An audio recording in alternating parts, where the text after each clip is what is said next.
خير أمة أخرجت للناس تأمرون بالمعروف وتنهون عن المنكر وتؤمنون بالله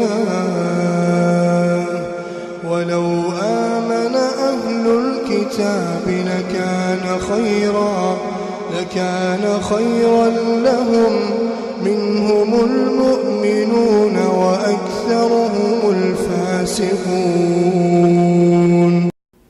بسم الله الرحمن الرحيم. الحمد لله والصلاة والسلام على رسول الله نبينا محمد وعلى آله وصحبه أجمعين. محترم ورونو، هغه مسائل او فواید ذکر کېدل کوم چې دغه آیاتونو او احادیثونه مستنبط کیږي. موږ دې ته رسیدلی و چې سورة انعام کې چې کوم 3 آیاتونه دي نو دا ډېر بهترین آیاتونه دي، ځکه چې د توحید په موضوع باندې او د الله په حقوق او د بندگانو په حقوق باندې مشتمل دي. همدغه رنګه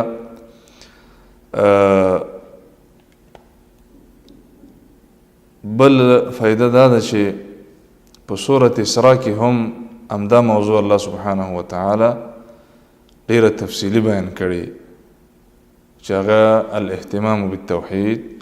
دې ځای نه شروع کړي الله سبحانه وتعالی چې لا تجعل مع الله إلها آخر فتقعد مذموما مخذولا. دا الله سره شرک مکوه، بل اله د الله سره بل اله مرهبله کنینو ذلیله بشي او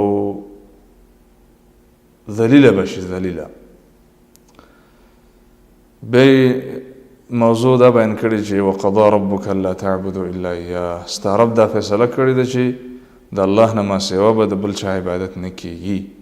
وبالوالدین احسانا، او د مور او پلار سره احسان او ښېګڼه کوئ. بیا دا موضوع همداسې ډېر ښکلی بیان په دغه رکوع کې شوی دی چې تاسو ولا تجعل يدك مغلولة إلى عنقك ولا تبسطها كل البسط فتقعد ملوما محسورا. بخل مکوئ، د مور او پلار سره احسان وکئ، اسراف مکوئ، تبذیر مکوئ، د خپلو وعدو لحاظ وکئ. واوفوا بالعهد ان العهد كان مسؤولا.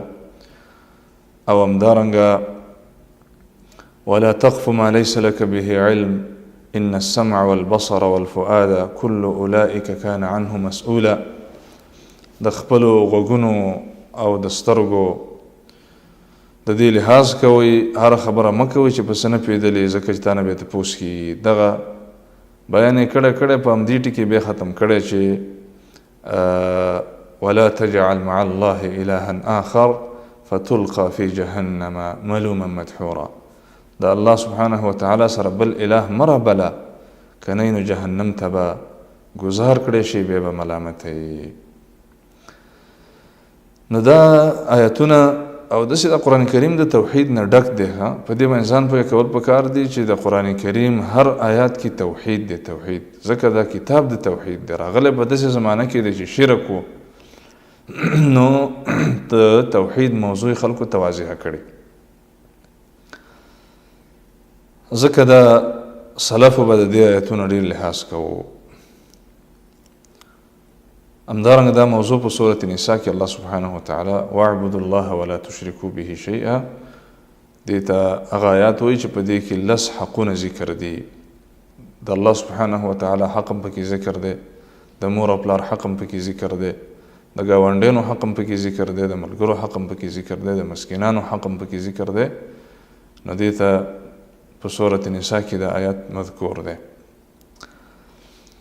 بل فائدہ په دې نصوص کې هغه دا ده چې مستنبط کیږي چې معرفة حق الله علینا، د الله سبحانه وتعالی حق پیژندل چې په موږ او تاسو باندې د الله سبحانه وتعالی څه حق دی. د موږ چې پیدا کړي د رزق چې راکوي، د نظام چې چلی، داسې عبث دی؟ نه، موږ باندې الله سبحانه وتعالی حق لري چې هغه معرفة التوحید، د الله سبحانه وتعالی توحید پیژندل او په دې باندې خپل زندگی برابرول. د توحید ډیره مهمه مسله ده او ډیر انسانان ته غافل دي. که ته د توحید درسونه کې وایي دوی دا یو ټکی پېژندلی دی چې توحید او توحید ټکی همدغه دی که نه، ټکی همدغه د توحید دی، دا نظام له پیدا شوی دی، ځکه موږ توحید ډیر کوو. بله فایده پکې دا ده چې معرفة حق العباد علیه اذا ادوا حقه. کله چې د الله بندگان د الله د حق ادا کړي، توحید وپېژني، په هغې باندې عمل شروع کړي، خپله زندګي د هغې مطابق تېره کړي، نو بیا د دې بنده حق په الله باندې دا د احسانا وتفضلا چې الله يعذب من لا يشرك به شیئا، چې الله به ورته عذاب به نه ورکوي بلکې نعمتونه به ورته ورکوي. مخکې حدیث کې دا ذکر شو. همدارنګه بله فایده پکې دا ده چې جواز کتمان العلم للمصلحه، د یو مصلحت په بنیاد باندې یو علم سړی پټولی شي. لکه مثلا دی حدیث کې رسول الله صلی الله علیه وسلم دا علم د ډیرو صحابه کرامو ته نو بیان کړی، بلکې او رسول الله صلی الله علیه وسلم د صحابي ته وفرمایل چې فلا تبشرهم، دا چاته دا زیری مه ورکوه، دا مسله تې پټه کړه. د دې د وجې نه مصلحت دا دی چې فیتکلو، چې دی بې سستي ونه کړي، پرېږده چې تیاری وکړي. او بله فایده پکې دا ده چې استحباب بشارة المسلم بما یسره، مسلمان ته د هغه څه بشارت او زیره ورکول چې دا ورباندې خوشحالیږي. لکه معاذ رضی الله عنه چې وفرمایل چې افلا ابشر به الناس، ای رسول الله آیا زه د خلکو ته زیره ورنکړم؟ دا خو ډېره د خوشحالۍ خبره ده.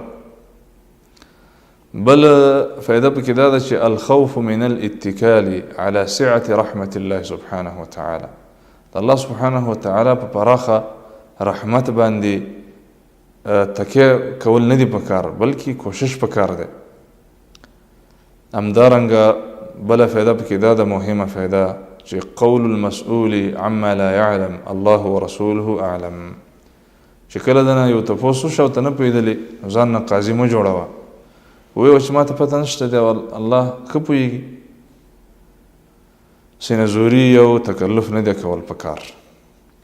بله فایده پکې دا ده چې جواز تخصیص بعض الناس بالعلم دون بعض،